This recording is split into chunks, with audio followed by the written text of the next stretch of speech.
Bismillahirrahmanirrahim. Assalamualaikum warahmatullahi wabarakatuh. Jumpa lagi dengan channel Doa 69. Saya doakan untuk kalian semua yang lagi menyimak channel Doa 69, dipanjangkan umurnya, sehat walafiat, banyak rezekinya, dipermudah segala urusannya, dan diampuni dosa-dosanya. Dan mudah-mudahan kelak di akhirat menjadi penghuni surganya Allah Subhanahu wa Ta'ala. Amin, Allahumma amin. Salawat serta salam semoga tetap tercurahkan kepada junjungan kita, yakni baginda Rasulullah Sallallahu Alaihi Wasallam. Allahumma salli ala Sayyidina Muhammad wa ala ali Sayyidina Muhammad. Sahabat Doa 69, ajaran agama tentang Allah seringkali terhubung dengan sifat-sifatnya yang agung. Namun, ada satu aspek yang mungkin jarang dipertimbangkan oleh banyak orang, yaitu Allah yang Maha Kuasa dan Maha Agung ternyata juga memiliki sifat malu. Konsep ini mengajarkan bahwa ada tindakan atau perilaku dari hambanya yang bisa membuat Allah merasa malu. Dalam perjalanan spiritual seringkali fokus diberikan hanya pada bagaimana manusia bisa mencari keridhaan Allah Subhanahu wa Ta'ala melalui perbuatan baik dan taat, namun juga penting untuk mempertimbangkan bagaimana Allah Subhanahu wa Ta'ala merasa malu terhadap perilaku hambanya. Mengenali bahwa Allah bisa merasa malu pada hambanya bisa memberikan dimensi baru dalam pemahaman kita tentang hubungan dengan Sang Pencipta. Video ini akan membahas beberapa situasi di mana Allah bisa merasa malu terhadap hambanya. Penghormatan dan penghargaan terhadap orang tua merupakan nilai yang sangat dijunjung tinggi dalam berbagai agama dan budaya. Dalam konteks Islam, menghormati orang tua bukan hanya sebagai kewajiban, akan tetapi juga sebagai cara untuk memperoleh rahmat Allah dan mencapai tingkat moral yang tinggi dengan cara membuat Allah malu seperti yang telah dijelaskan oleh para ulama dalam kitab-kitab. Ushuriyah, Allah merasa malu oleh perilaku hambanya dalam hal ini.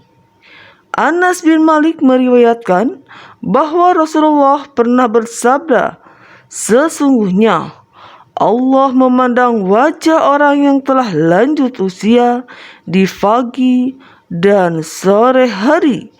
Allah berfirman, hai hambaku, usiamu telah tua, kulit tubuhmu telah keriput, tulangmu telah rapuh, ajalmu telah dekat. Sudah tiba saatnya kamu menjumpaiku. Jangan lupa like, comment, and subscribe ya guys.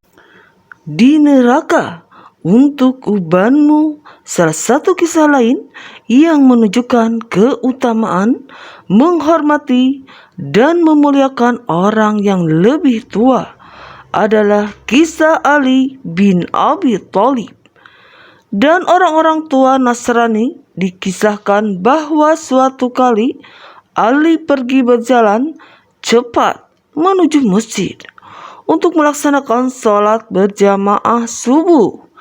Di tengah perjalanannya, ia melihat seorang yang sudah lanjut usia berjalan perlahan. Di depannya, Ali memilih tidak mendahuluinya sebagai bentuk penghormatan kepada orang tua tersebut. Ia menunggu dengan sabar sampai matahari terbit. Ketika orang tua tersebut sampai di depan pintu masjid, ia tidak masuk masjid dan mengambil jalan lain.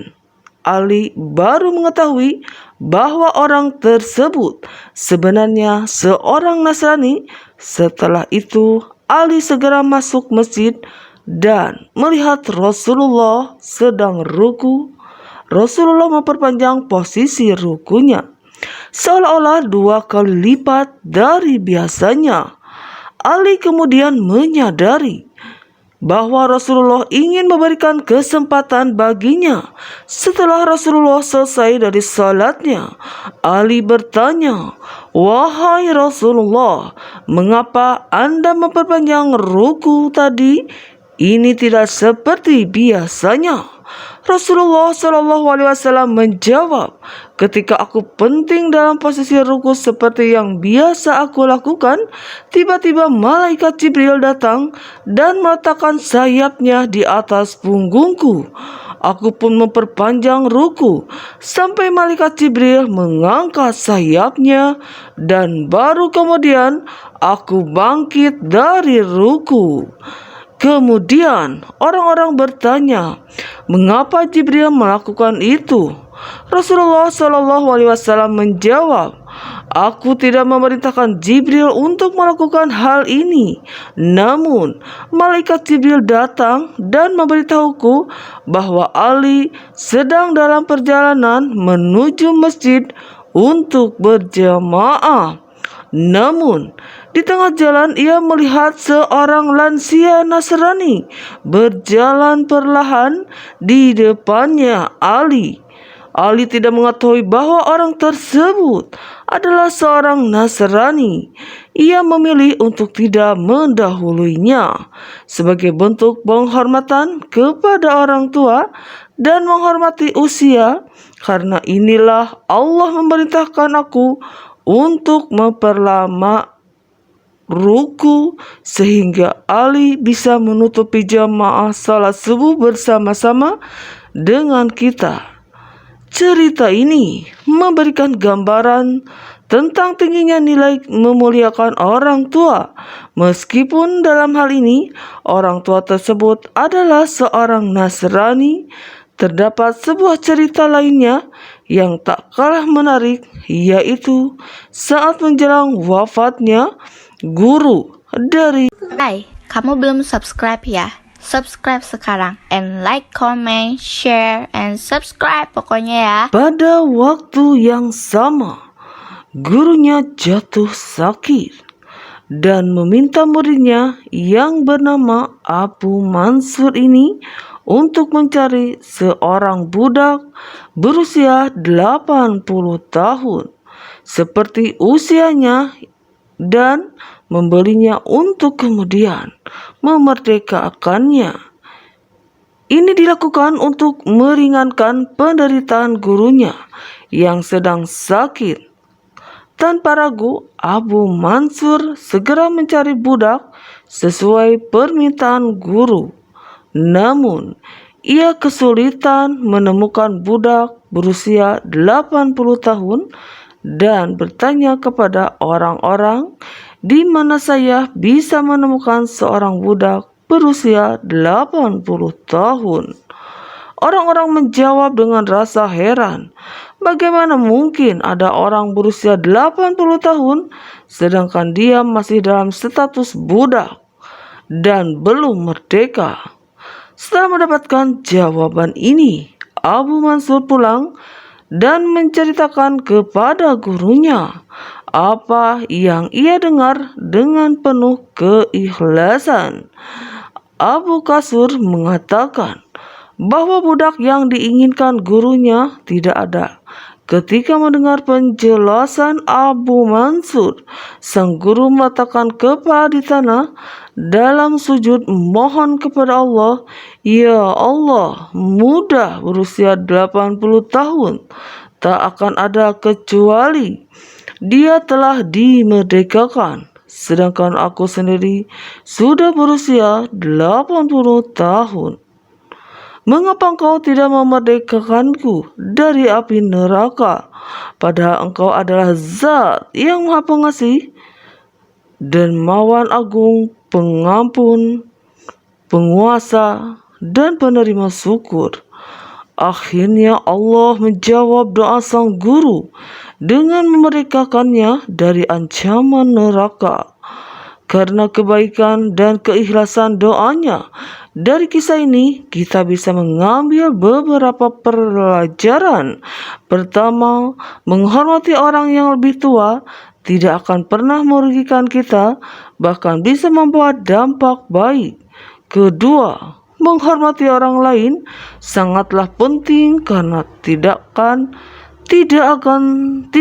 tersebut akan mencerminkan kita sebagai orang yang lebih mulia dan dihormati. Ketiga, hubungan pada rambut menjadi simbol penghormatan dan dapat menjadi alasan Allah untuk malu dan melindungi kita dari siksaan. Terakhir, seringnya berdoa kepada Allah karena Dia Maha Pengampun dan Maha Mengetahui. Siapa yang tulus berusaha dari sini, kita dapat belajar bahwa sifat malu terhadap Allah membentuk tindakan-tindakan yang baik dan penuh kasih sayang terhadap hambanya. Nama Allah Al-Hayyu memiliki arti yang dalam dan signifikan. Dalam bahasa akar kata hayya merujuk pada sifat malu atau kehormatan. Ini mengacu pada sifat Allah yang Maha Pemalu atau Maha Malu. Nama ini adalah lawan dari sifat al-waqa'ah yang mengacu pada sifat tidak tahu, malu, atau kekurangan rasa malu. Dengan kata lain, Allah adalah Maha Pemalu. Dan Syekh Muhammad Khalil Haras memberikan penjelasan bahwa Allah memiliki sifat malu yang sesuai dengan kemahabesarannya, bukan seperti sifat malu manusia yang terkadang bercampur dengan ketidakpastian atau rasa takut. Imam Ibnu Qayyim, seorang cendekiawan besar dalam dunia Islam, dalam qasidahnya menjelaskan bahwa sifat makhluk Allah adalah sifat yang mencerminkan kebesarannya. Allah tidak menghendaki untuk dipermalukan atau diabaikan oleh hambanya. Dari Al-Fariji, Rasulullah bersabda, sesungguhnya Maha Pemalu lagi Maha Mulia. Dia malu terhadap hambanya yang berdoa dengan mengangkat kedua tangan kepadanya, kemudian Dia menolaknya dengan hampa. Ini menunjukkan betapa tingginya derajat manusia yang berdoa dengan sungguh-sungguh kepadanya. Nama Al-Hayyun juga mengajarkan bahwa Allah mencintai sifat malu dan kehormatan. Dalam hadis, Rasulullah menjelaskan bahwa Allah mencintai sifat malu dan menutupi aib atau aurat. Ini mengajarkan bahwa memelihara kesopanan, menutup aurat, dan menjaga integritas diri adalah bagian dari mengikuti jalan Allah yang Maha Mulia dan Maha Malu. Dari riwayat Ali bin Umayyah disebutkan bahwa Rasulullah melihat seorang pria mandi di tanah lapang tanpa kain penutup. Oleh karena itu, Nabi naik ke atas mimbar, kemudian menyampaikan pesan bahwa Allah adalah Sang Pemalu dan Sang Penutup. Dia menghargai sifat malu dan menjaga privasi, mencintai kesopanan, dan menjaga kehormatan. Nabi dilanjutkan dengan nasihat, ketika seseorang di antara kalian mandi, hendaklah ia menutup auratnya. Nama Al-Hayyun juga menunjukkan bahwa Allah tidak akan merasa malu untuk memberikan balasan yang pantas bagi hambanya yang telah mengamalkan sifat malu dan menjaga kesucian diri. Selain itu, Allah akan merasa malu untuk menyiksa mereka dengan azabnya. Ini menunjukkan bahwa sifat malu Allah juga berdampak pada bagaimana Dia memperlakukan hambanya dengan penuh rahmat dan pengampunan. Dalam kaitannya dengan nama Allah Al-Hayyu, penting mengamalkan sifat malu yang sesuai dengan ajaran Islam, dapat membentuk perilaku yang santun, menjaga diri dari perbuatan buruk, dan menjalani hidup dengan integritas dengan menghormati sifat makhluk Allah. Manusia dapat menghindari dosa, meraih keberkahan, dan mendapatkan keridhoannya. Secara sederhana bisa kita simpulkan, jika Allah saja punya rasa malu, maka kita sebagai makhluknya mengapa tidak tahu malu? Sifat malu terhadap Allah memiliki dampak yang kuat dalam membentuk perilaku dan tindakan sehari-hari. Banyak contoh nyata dari kehidupan Nabi Muhammad dan para sahabat yang menggambarkan bagaimana sifat malu terhadap Allah bisa mempengaruhi interaksi mereka dengan sesama manusia dan dengan lingkungan sekitar. Contoh pertama, Rasulullah sangat menekankan pentingnya bersedekah secara rahasia. Beliau menganjurkan bahwa tangan kanan yang memberi, tangan kiri tidak boleh mengetahui. Ini menunjukkan sifat malu terhadap Allah, di mana tindakan kebaikan dilakukan tanpa kepentingan pujian atau pengakuan dari manusia. Kedua, para sahabat Nabi dan generasi awal Muslim lainnya sering melakukan ibadah secara sembunyi-sembunyi seperti sholat malam, puasa sunnah, dan membaca Al-Quran secara diam-diam karena rasa malu yang tulus terhadap Allah. Mereka menyadari bahwa ibadah semata-mata adalah kewajiban dan bentuk penghormatan kepada Allah, bukan untuk diperlihatkan kepada orang lain.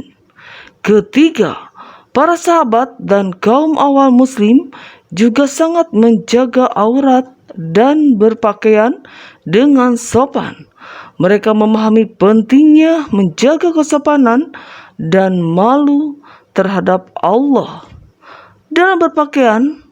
Pada hadis dari Muawiyah bin Haidar menceritakan, di mana Rasulullah pernah ditanya, "Wahai Rasulullah, jika salah satu dari kami sedang sendirian, apakah dia diizinkan untuk telanjang?" Beliau menjawab, "Allah lebih berhak agar seorang hamba merasa malu di depannya daripada di depan manusia." Ini mencerminkan sikap hormat terhadap tubuh yang dianugerahkan oleh Allah dan menunjukkan penghargaan terhadap nilai-nilai moral.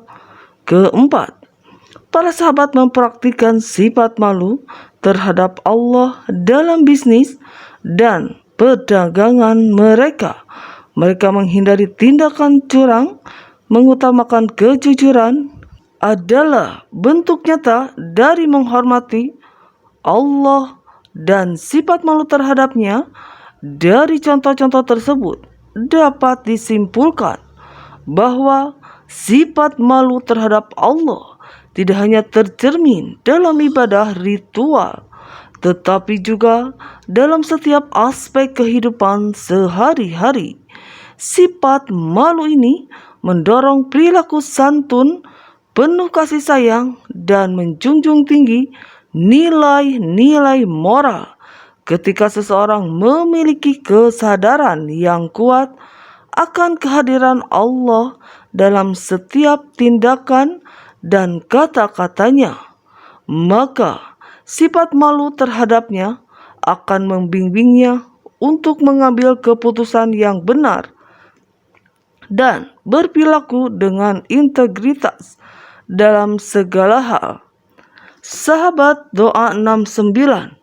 Mudah-mudahan kita semuanya bisa beriktibar dari sifat pemalu ini karena Allah Subhanahu wa taala Maha Pemalu dan Allah senantiasa selalu merahasiakan dosa-dosa hambanya dan hanya Allah yang mempunyai lebih dari segala-galanya dari sifat orang-orang yang maha pemalu, karena Allah akan menghargai orang-orang yang punya sifat pemalu. Insya Allah, mudah-mudahan dengan sifat pemalu tersebut kita bisa dibimbing menjadi orang-orang yang bertakwa di hadapan Allah Subhanahu wa taala. Amin, Allahumma amin. Mudah-mudahan kita semuanya mempunyai sifat pemalu, semuanya hanya karena Allah Subhanahu wa taala yang Maha Pemalu. Sahabat Doa 69, mudah-mudahan menjadi iktibar dan selalu dalam istiqomah kebaikan. Walau alam